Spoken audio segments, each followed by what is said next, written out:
చెందుకే film chamber అవార్డులని film chamber secretary Tummala Prasanna Kumar అన్నారు. పరుచూరి గోపాలకృష్ణ ఆధ్వర్యంలో ప్రణాళికలు రూపొందిస్తామన్నారు. ప్రతి నటీనటుల ఇళ్లు, థియేటర్లపై సినీ ఇండస్ట్రీ జెండా ఎగరనుందని ఆయన తెలిపారు. అవార్డులపై కొందరు విమర్శలు చేయడం సరికాదని అంటున్న తుమ్మల ప్రసన్న కుమార్తో మా ప్రతినిధి Mohan face to face. Telugu cine ఇండస్ట్రీకి సంబంధించి తెలుగు ఫిలిం ఛాంబర్ ఒక కీలక నిర్ణయం తీసుకుంది. ఇకపై ప్రతి ఏడాది తెలుగు సినీ ఇండస్ట్రీలో అంటే తెలుగు సినిమాలకు సంబంధించి అవార్డులను తామే ఇస్తామని ఫిలిం ఛాంబర్ ప్రకటించింది. ఇది ఇప్పుడు సర్వత్రా హాట్ టాపిక్గా మారింది. అసలు ఈ నిర్ణయం ఫిలిం ఛాంబర్ ప్రకటించడం వెనుక ఆంతర్యం ఏమిటి అనే విషయాలను మనం ఇప్పుడు ఛాంబర్ సెక్రటరీ తుమ్మల ప్రసన్న కుమార్ గారిని అడిగి తెలుసుకుందాం. నమస్తే sir, welcome to prime 9. Sir, ఇప్పుడు ఫిలిం ఛాంబర్ ఇప్పుడు ఎప్పుడూ లేని విధంగా, అసలు ఇన్నేళ్లలో హిస్టరీలో తెలుగు ఫిలిం ఛాంబర్ ఎన్నడూ లేని విధంగా ఇప్పుడు అవార్డులు మేము ఇస్తాము అని ప్రకటించింది. ఈరోజు చాలా కీలకమైన ప్రకటన అందరూ భావిస్తున్నారు. అసలు ఈ ప్రకటించడానికి ప్రధాన కారణం ఏమంటే, బేసికల్లీ ఏంటంటే మనకి నంది అవార్డ్స్ ఇదివరకు ఉమ్మడి రాష్ట్రం ఉండగా నంది అవార్డ్స్ ఉండేది. తర్వాత 2014లో తెలంగాణ, ఆంధ్రప్రదేశ్ రెండు విడిపోయినప్పుడు తెలంగాణలో 2014 నుంచి ఏ నంది అవార్డ్స్ ఇవ్వాల అంటే వాళ్ళు ఆల్రెడీ 11 years అవుతుంది, ఇప్పుడు దాకా ఇవ్వలేదు. సరే, ఇప్పుడు వచ్చిన కాంగ్రెస్ రేవంత్ రెడ్డి గారి ప్రభుత్వం గద్దర్ అవార్డ్స్ ఇస్తామని చెప్పి అనౌన్స్ చేసి దానికి ఒక టైం బౌండ్లో అది చేద్దామనేసి వాళ్ళు అనుకున్నారు. అట్లాగే అక్కడ కూడా 2019, 24 5 ఏళ్ళు లేవు. అంతకుముందు 2014కి బిఫోర్ కూడా దాదాపు ఒక 3-4 ఏళ్ల పైన పాత అవార్డ్స్ కూడా చంద్రబాబు నాయుడు గారు చేశారు. మొత్తం 5 ఏళ్ళకు సరిపడా 2016కు సరిపడా మొత్తం అన్నీ అనౌన్స్ చేయడం జరిగింది. అవన్నీ జరిగి బట్ ఫంక్షన్ జరగలేదు. సో అట్టా ఉన్న పరిస్థితిలో ఇప్పుడు ఏంటంటే కమర్షియల్ సినిమాలకి అంత డబ్బులు వస్తున్నాయి, ఇంత డబ్బులు వస్తున్నాయి అని కమర్షియల్ యాంగిల్స్ ఉంటాయి. బట్ మంచి సినిమాలు, గుడ్ ఫిలిమ్స్ వాటికి ప్రాబ్లం వస్తుంది. ఆ ప్రాబ్లం వస్తున్న దాన్ని బట్టి ఇప్పుడు ఆంధ్రప్రదేశ్ ప్రభుత్వం వాళ్ళు మళ్ళీ నంది అవార్డ్స్ పునరుద్ధరించవచ్చు. అలాగే తెలంగాణ గవర్నమెంట్ ఇప్పుడు గద్దర్ అవార్డ్స్ అని వీళ్ళు చేయొచ్చు. సో ఈ రెండు చేసినా కూడా on the whole interest of the Telugu film industry span not for one single state. ఇది టోటల్గా ఒక వరల్డ్ స్పాన్. తెలుగు ఎక్కడ ఉండా, తెలుగు సినిమాలు ఏముండా వాటిలన్నింటినీ కూడా మనం అంటే ఇండస్ట్రీ పరంగా మనం అవార్డ్స్ ఇస్తే అది ప్రోత్సాహకాలుగా ఉంటే న్యూ బ్లడ్, న్యూ ఇది వస్తుంది. ఇప్పుడు మ్యాక్సిమం మంచి సినిమాలు అనబడేవి new talent, new technicians, new artist వీళ్ళందరి మీద బేస్ అయి ఉంటే ఇట్లాంటి అవార్డ్స్ ఇస్తే వాళ్ళకు ప్రోత్సాహకాలుగా ఇంకెన్నో సినిమాలు తీసే అవకాశం ఉంటుంది. అట్లా అవకాశం ఉండేదాన్ని ఈ అవార్డ్స్ ఆపేయటం మూలంగా ఇబ్బంది కలుగుతుంది. కాబట్టి దీనికి Telugu film chamber of commerce ఏదైతే Telugu film industry supreme body లాగా ఉందో తెలుగు ఫిల్మ్ ఇండస్ట్రీ ఆధ్వర్యంలో చేద్దాం. అట్లాగే కర్ణాటకలో గుడ్ ఫిల్మ్స్కి సపరేట్ సబ్సిడీ ఉంది, తమిళనాడులో ఉంది, కేరళలో ఉంది, అన్ని చోట్ల ఉంది. Plus international film festival as it ఈస్గా ఏంటంటే మన ఎన్టీ రామారావు ఉన్నప్పుడు నభూతో నా భవిష్యత్ అద్భుతంగా చేశారు. ఇప్పటికి కూడా ఇంటర్నేషనల్ ఫిలిం ఫెస్టివల్ చరిత్రలో ఎన్టీ రామారావు చేసినట్టుగా ఎవరు చేయలేదని క్లియర్గా చెప్తారు. అదే కాకుండా ఇంటర్నేషనల్ ఫిలిం ఫెస్టివల్ చేసే రోజుకి 9 నెలల్లో ఆయన లలిత కళాతోరణం ఆయన దగ్గరుండి రోజు అబ్జర్వేషన్లో ఆయన ఫినిష్ చేశారు. సో అవన్నీ కూడా ఇవాళ కొంచెం నెగ్లెక్ట్ అయినాయి. ఇవే కాకుండా international children's film festival, international children's ఆ సొసైటీ హైదరాబాద్కి ఆ రోజుల్లో చంద్రబాబు గారు తీసుకురావడం జరిగింది. తీసుకొచ్చి ఫిలిం నగర్లో దానికి ఒక సైట్ కేటాయించి దాంట్లో ఆడిటోరియం అని దాన్ని చేసి ఇక ఇంటర్నేషనల్ ఆ చిల్డ్రన్స్ ఫిల్మ్స్కి సంబంధించి మొత్తం కూడా ఇన్ఫ్రాస్ట్రక్చరు, దానికి సంబంధించిన ఎంప్లాయీస్ అంతా కూడా సెటప్ అనుకుంటే ఈ గవర్నమెంట్ 2014 నుంచి 24 వచ్చిన గవర్నమెంట్ ఆ ఇంటర్నేషనల్ చిల్డ్రన్స్ ఫిల్మ్ ఫెస్టివల్ని స్టేట్లో లేకుండా జరిగింది. ప్లస్ ఈ ఫిలిం నగర్లో కేటాయించిన భూమిని కూడా వాళ్ళు వేరే కమర్షియల్గా కన్వర్ట్ చేసుకున్నారు. ఇన్ని ప్రాబ్లమ్స్ ఇన్నిటి మీద so Telugu film industry awards ఇవ్వటం అనేది ఒకటి ఇంపార్టెంట్ అని చెప్పి ప్రతి ఒక్కళ్ళు ఫీల్ అయిన దాని మీదట. అదే కాకుండా అలాగే నేషనల్ అవార్డ్స్ అది నాన్ స్టాప్గా జరుగుతుంది, వాటికి ఎప్పుడు ఆపల. అలాగే ఇండియన్ పనోరమా నాన్ స్టాప్గా జరుగుతుంది, ఈవెన్ కరోనా పీరియడ్లో కూడా జరుగుతున్నాయి. కర్ణాటకలో ఇంటర్నేషనల్ ఫిల్మ్ ఫెస్టివల్ వాళ్ళు నిర్వహిస్తారు.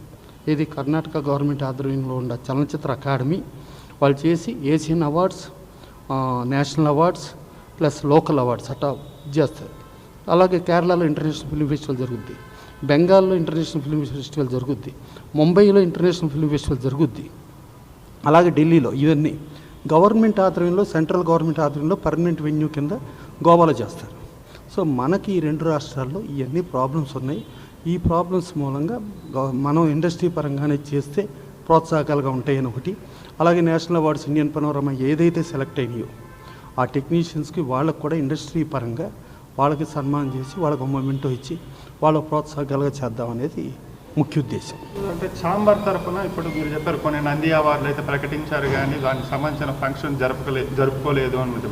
దానికి ప్రధాన కారణం ఏమైందంటే అంటే మెయిన్ ఏంటంటే ఒక రకంగా చెప్పాలంటే ఇండస్ట్రీలో కొద్దిమంది వ్యక్తులు వాళ్ళకి రాలేదనే ఒక దుగ్ధతో వాళ్ళు దాని మీద ఒక నెగిటివ్ ప్రచారం చేయటం మూలంగా గవర్నమెంట్ మనం ఎంత కష్టపడిస్తున్నా కూడా వీళ్ళేదో మన మీద బురదల్లే ప్రయత్నం చేస్తున్నారు కాబట్టి సరే దీని గురించి ఎందుకు అనే దగ్గర అప్పుడు చంద్రబాబు నాయుడు గారి గవర్నమెంట్ అలా జరిగింది. అసలు ఇక్కడ తెలంగాణ గవర్నమెంటు 2014 నుంచి 24 వరకు 14లో తర్వాత వచ్చినప్పుడు సింహ అవార్డ్స్గా పేరు మార్చి కొన్ని అప్లికేషన్లు తీసుకుని కొన్ని చేసి కూడా పక్కన పెట్టేశారు. సో మనం కూడా ఇండస్ట్రీలో ఇప్పుడు మనం ఒక 100 మంది కాంపిటీషన్ ఉన్నాం. 100 మంది కాంపిటీషన్ ఉంటే ఒకటే గెలుస్తాడు. 99 మంది గెలవలేకపోయాం కదా అని వాళ్ళు నాకు రాలేదు కాబట్టి వచ్చినోడిది కూడా చెడగొడదామనే ఒక బ్యాడ్ మోటివ్ అనేది మార్చుకోవాల్సిన పరిస్థితి మనలోనూ ఉంది. మనలో కొద్ది మందికి ఆ మార్చుకుని కనీసం మనం ఒకడికి వచ్చింది ఇవాళ కాకపోతే రేపు ఇంకోటికి వస్తుంది, ఎల్లుండి ఇంకోటికి వస్తుంది అనే దగ్గర మనం కొంచెం విశాల దృక్పథంలో ఉండాల్సిన బాధ్యత మన ఇండస్ట్రీ మీద ఉంది. డెఫినెట్గా ఇప్పుడు ఏంటంటే ఆ రోజునంటే కంటిన్యూ అప్పుడు ఇస్తున్న గవర్నమెంట్ ఉంది కాబట్టి ఏదో బురద చల్లారు, వాళ్ళు ఆపేశారు కాబట్టి వాళ్ళందరం కూడా ఇండస్ట్రీలో ఏకతాటిగా ఈ అవార్డ్స్ మళ్ళీ పునరుద్ధరిస్తే బాగుంటుందని కోరుకుంటం జరిగింది. ఇవాళ అక్కడ ఆటోమేటిక్గా పవన్ కళ్యాణ్ గారు కూడా డిప్యూటీ సీఎంగా ఉన్నారు.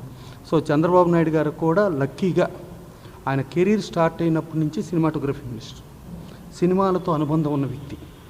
ఆ సినిమాటోగ్రఫీ మినిస్టర్ తర్వాత ఎన్టీ రామారావు గారితో అల్లుడు అయిన తర్వాత ఎన్టీ రామారావు సినిమా ఇండస్ట్రీ ఒక స్టార్గా ఒక పార్టీ పెట్టి చేసిన వ్యక్తిగా సో ఈ సినిమా ఇండస్ట్రీకి అనుబంధంగా ఉండి దాని తర్వాత ఇవాళ ఫిలిం నగర్ కల్చరల్ సెంటర్ ఏంటంటే ఫస్ట్ ఎన్టీ రామారావు కన్ఫర్మ్ చేసి శాంక్షన్ చేశారు. అనుకోకుండా ఆ రోజుకి లేకపోయేటప్పుడు ఫిజికల్గా సైన్ చేసింది చంద్రబాబు నాయుడు గారు. So film Nagar cultural centre వచ్చింది ఆయన మూలంగా. అలాగే చిరంజీవి గారి బ్లడ్ బ్యాంక్ వచ్చింది ఆయన మూలంగా. అలాగే తెలుగుదేశం ప్రభుత్వంలో అల్లు రామలింగ గారికి 5 ఎకరాలు ఫ్రీడమ్ ఫైటర్స్ కోటాలో వైజాగ్లో ఇవ్వటం జరిగింది. ఇట్లా ఫిల్మ్ ఇండస్ట్రీకి అనుబంధంగా ఉండే అక్కడ ప్రభుత్వం అట్లాగే రేవంత్ రెడ్డి గారు కూడా డెఫినెట్గా ఫిల్మ్ ఇండస్ట్రీకి చేస్తామని వీళ్ళందరూ అంటాం. అవన్నీ వస్తూ కూడా ఇప్పుడు వీళ్ళు ఎవరన్నా వచ్చినా ఎవరన్నా మారినా కూడా ఈ వచ్చే ప్రాబ్లమ్స్ మూలంగా రేపు ఈ ప్రాబ్లం లేకుండా ఉండటానికి ఫిల్మ్ ఇండస్ట్రీ తరఫున మనం చేద్దామని అనుకుంటాం జరిగింది. సార్ ఇప్పుడు మీరు ఈ అవార్డులు ఇస్తామని ప్రకటించే ముందు అంటే మీరు ఈ నిర్ణయం తీసుకోవడానికి ఎన్ని రోజులు అంటే ఎలాంటి డిస్కషన్ జరిగింది, ఎన్ని రోజులు పట్టింది? అంటే దీనికి ఏంటంటే జనరల్గా ఏంటంటే ఎన్నో సంవత్సరాల నుంచి అనుకుంటున్నాం డెఫినెట్గా మనం ప్రోత్సాహకాలు ఇవ్వాలి. అంటే ఇవాళ కర్ణాటక గవర్నమెంట్లో కర్ణాటక ఫిల్మ్ ఇండస్ట్రీ మొత్తం ఈవెన్ కర్ణాటకలో బెంగళూరు ఇంటర్నేషనల్ ఫిల్మ్ ఫెస్టివల్ అంటారు, దానికి Karnataka chamber of commerce president కూడా ఉంటాడు. ఉండి చలనచిత్ర అకాడమీ అని గవర్నమెంట్ అపాయింట్ చేసిన అంటే మనకి ఇక్కడ లైక్ ఎఫ్డిసి చైర్మన్ లాగా వీళ్ళందరూ ఉండి చేసుకుంటాం అనేది ఆ రాష్ట్రాలు చేస్తున్నప్పుడు మనం ఎందుకు చేయలేం? ప్లస్ మనకు ఆ రాష్ట్రాలు వాళ్ళ ప్రోత్సాహకాలు గుడ్ ఫిల్మ్స్ కానీ వాటికి ప్రోత్సాహకాలు ఇస్తున్నప్పుడు మన రాష్ట్ర ప్రభుత్వాలను కూడా ఇవ్వమని కోరతాం. దాన్ని ఇచ్చిన దాన్ని బట్టి ముందుకెళ్తాం. ఇప్పుడు జెండా ఎగరేయాలి ప్రతి థియేటర్ పైన కానీ నటీనటుల ఇంటి పైన కానీ జెండా ఎగరేయాలని ఒక నిర్ణయం తీసుకున్నారు. చాలా మంచి నిర్ణయం అది.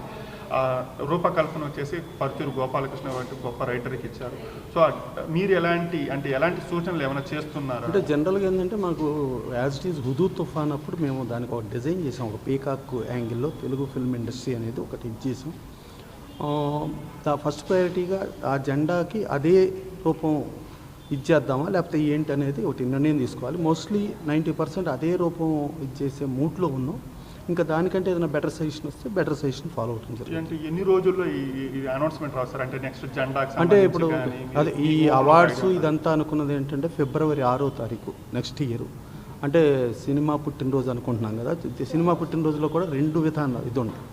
ఒకటి 4 రీళ్ళు తెలుగు భాషలో మాట్లాడి తెలుగు భాషలో పాటపాడి తెలుగు భాషలోనే ఇది చేసిన సినిమా కాళిదాసులో తెలుగు హీరో యాక్ట్ చేసి మన ది గ్రేట్ ఎల్వి ప్రసాద్ గారు కూడా దాంట్లో యాక్ట్ చేసి మన తెలుగు డైరెక్టర్ హెచ్ఎం రెడ్డి గారు డైరెక్ట్ చేసి కాళిదాస్కి హెచ్ఎం రెడ్డి గారే డైరెక్టరు, భక్త ప్రహ్లాదకి హెచ్ఎం రెడ్డి గారు డైరెక్టర్. అయితే ఆ 4 రీళ్ళ సినిమా తెలుగు సినిమా వస్తే దానికి ఫస్ట్ 3 రీళ్ళ సినిమా తమిళ పాటలు, తమిళ్లో రొమాంటిక్ పాటలని, తమిళ్లో త్యాగరాయ గీతాలకు సంబంధించి భక్తి గీతాలని ఒక 3 రీళ్ళు, ఆఖరి 2 రీళ్ళు దాంట్లో యాక్ట్ చేసిన హీరోయిన్ ఎవరైతే ఉందో రాజ్యలక్ష్మి, ఆవిడకి కుర్తి డ్యాన్స్లో ఫేమస్. ఆ కుర్తి డ్యాన్స్కు సంబంధించింది ఒక 2 రీళ్ళు కలిపేసి మొత్తం ఇది 9 రీళ్ళు అని చెప్పి కాళిదాస్గా చేశారు. ఆ 4 రీళ్ళ కాళిదాస్ అనేది తెలుగుది, వెరీ క్లియర్. అయితే మనది 10 రీళ్ళ భక్త ప్రహ్లాద. సో అది ఇంకోటి ఏంటంటే హెచ్ఎం రెడ్డి గారు 2 సినిమాలకు డైరెక్టర్.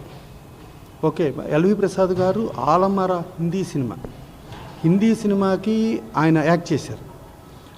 ఆలమర సినిమాకి ఒరిజినల్గా ఇరానీ అని చెప్పి ఆయన ప్రొడ్యూసర్.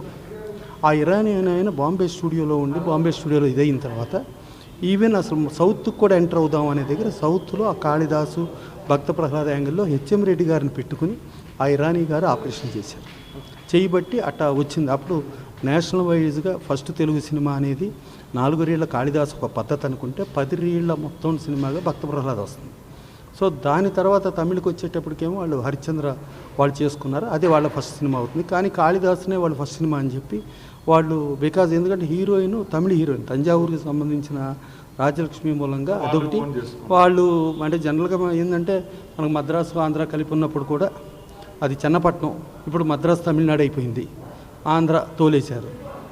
ఇక దాని తర్వాత పెంచబడటం అనేది ఆంధ్రులకు మొదటి నుంచి అలవాటు కాబట్టి ఎవరికాళ్ళు లాగేసుకుంటా అంటే వీళ్ళు ఇంకో చోటకి వెళ్ళిపోతున్నారు. ఎస్ సార్, ఇప్పుడు ఛాంబర్ నిర్ణయం ప్రకటించింది కదా, సినీ పెద్దలు సంబంధించి మీరు ఏమన్నా చెప్పారా ఈ విషయం, ఇలా చేస్తున్నాము ఇలా అంటే జనరల్గా ఏంటంటే అండి మామూలుగా ఛాంబరే పెద్ద, ఎవరో పెద్ద కాదు. ఇంకా ఎంతమంది పెద్దలైనా ఎంతమంది ఇదైనా కూడా మారుతూ ఉంటుంది.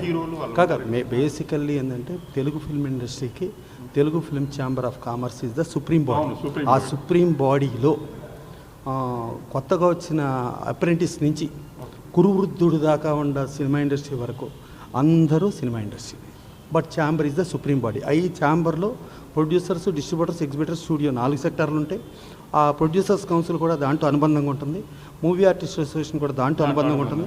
24 క్రాఫ్ట్స్ కూడా దాని కోఆర్డినేషన్లో కలిసి ఉంటుంది. సో అది సుప్రీం బాడీ అయినప్పుడు బాడీకే విలువ, కానీ వ్యక్తులు పెద్ద చిన్న వీళ్ళందరూ part and parcel of the Telugu film industry. Yes. సరే, ఇప్పుడు మీరు ఇదే ఒక మాట అన్నారు. ఇప్పుడు మొన్నటి వరకు నంది అవార్డులు మనం ప్రకటిస్తే కొంత విమర్శలు మనకు రాలేదు అని కొందరు బురద జల్లారు. రేపు ఫిలిం ఛాంబర్ కూడా అవార్డులను ప్రకటిస్తే ఇలాంటి బురద జల్లే ప్రయత్నాలు జరగవని మీరు చెప్పగలుగుతారు? జరగవని ఎవరు చెప్పరు. జరిగినా కూడా సరే ఓకే. ఇప్పుడు ఎలా ఉంటుందంటే ఒక అడవి ఉంది, అడవికి రాజు సింహం. అడవిలో కుక్కలు ఉంటాయి, నక్కలు ఉంటాయి, తోడేళ్ళు ఉంటాయి, జింకలు ఉంటాయి, అడవి పందులు ఉంటాయి, రకరకాలు ఉంటాయి కదా. రకరకాలు ఆ అడవికి రాజు ఎవరో సింహమే. అందుకని వాటిని లేకుండా చేద్దామా అంటే కుదరదు అడవిలో. సో అలాగే ఫిలిం ఛాంబర్ అనేది ఒక సింహం అనుకుంటే రకరకాలు ఉంటాయి.